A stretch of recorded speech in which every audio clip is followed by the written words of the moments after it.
আন্তর্জাতিক ক্রিকেটে অভিষেক হয়নি, তবে ঝড় তুলেছেন দ্য 100-এর নিলামে। প্রায় 6.5 কোটি টাকায় জেমস কোলসকে দলে নিয়েছে লন্ডন স্পিরিট, যা এবারের নিলামের সর্বোচ্চ মূল্য। মাত্র এক বছরের ব্যবধানে ইংলিশ অলরাউন্ডারের দাম বেড়েছে 12 গুণ। বয়স মাত্র 21, এখনও অভিষেক হয়নি আন্তর্জাতিক ক্রিকেটে। তবুও দ্য 100-এ নিলামের টেবিলে ঝড় উঠেছিল জেমস কোলসকে ঘিরে। ইংলিশ অলরাউন্ডারকে দলে নিতে লড়াই করেছে 5 ফ্র্যাঞ্চাইজি। শেষ পর্যন্ত জয়ী লন্ডন স্পিরিট।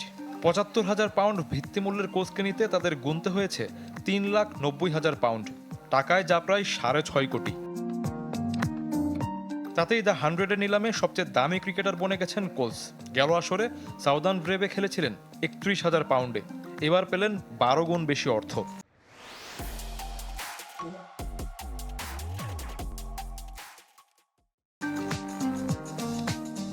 যদিও টুর্নামেন্টের সবচেয়ে দামি cricketer Harry Brook, Phil Salt ও জোফরা আর্চাররা, অবশ্য তাদের সবার সাথে সরাসরি চুক্তি করেছে ফ্র্যাঞ্চাইজিগুলো। জেমস কোলসকে নিয়ে আগ্রহের অন্যতম কারণ মাত্র 21 বছর বয়সে কাউন্টি চ্যাম্পিয়নশিপে খেলেছেন টানা 5 মৌসুম। সাসেক্সের ইতিহাসে সর্বকনিষ্ঠ ক্রিকেটার হিসেবে 16 বছর বয়সে অভিষেক তার। ডিভিশন 1-এ 14 ম্যাচে 4 সেঞ্চুরিতে 1032 রান, সঙ্গে শিকার করেন 20 উইকেট। নজরকাড়া পারফরমেন্সে ডাক পান ইংল্যান্ড লায়ন্সে। সেবার অস্ট্রেলিয়া সফরে যাননি এসএ টি20-র জন্য, তবে পাকিস্তানের বিপক্ষে খেলেন টি20 সিরিজ।